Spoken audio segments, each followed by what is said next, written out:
Hi there, my name's Dan of DUZIE, and this is Driving Zoe. Oh, I'd like to be back in the car again today. I've got Jacob with us, and Jacob is presently living here in Atlanta, but he has been a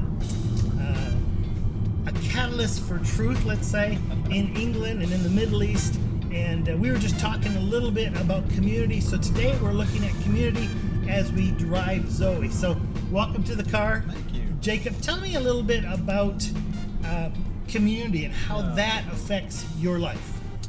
Man, community is one of those things that for my wife and I both has been just invaluable.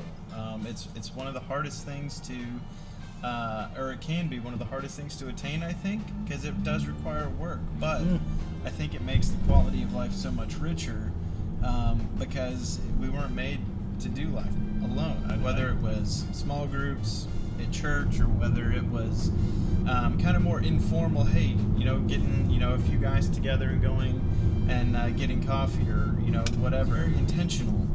But it just made our quality of life so much richer. Let me just ask you a question. You grew up in Memphis. Yes. And so sometimes when we grow up, community just automatically happens around us. We don't be intentional. But then you've moved to a few places, Birmingham, England, and other places. That's different because you have to go find your community. What do you see the difference there? What did you learn about community in the midst of all of that? Well, one of the most interesting things that I learned just about friendships over the years is that, like you said, your friendships, some of the biggest group of friends are based on geography, just where you're at, your city, your school, your church, your football team, whatever. Some of them are based on hobbies, similar interests. When it came down to creating community, Stephanie and I decided to create it around what was passionate to us, what we were passionate about, and so that's our relationship with Jesus as well as making his name known throughout the world. So church was a great vehicle to kind of help us meet those people that would be coming alongside of us on that journey. Well, let me stop there because we're looking at life and Zoe life to the full. Yeah. I know that you've moved into cities where you didn't know anybody, and you jumped into a church. How did you go about pulling together a community in that new space? For me, youth ministry has always been one of my passions, and so I just jumped into volunteering in the church, whether it's going to be youth group or serving on a coffee team or a cleanup team. Even getting reconnected, with you guys, seeing you guys from years ago, and then just helping in the kitchen again is a great way, I think, to really get to know people. So you show up. Yeah. There's common interest. Yep. You have to initiate it. Anything else that you would say would help us with forming these communities that we can live life better together? I think just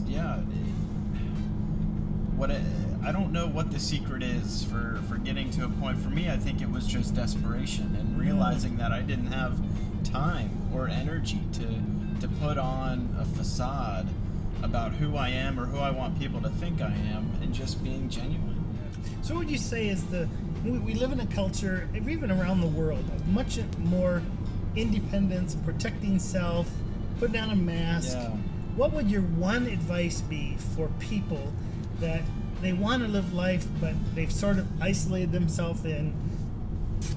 Give the Community 101 pep talk here as we close.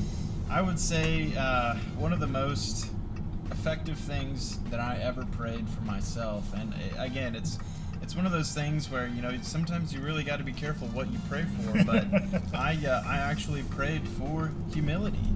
And that can be a very painful thing to have to learn, and God definitely brought a lot of humility into my life, and it was very painful, but I think it helped me to realize just how nonsensical it can be, again, to try and boost this self-image that's a fraud of who we really are.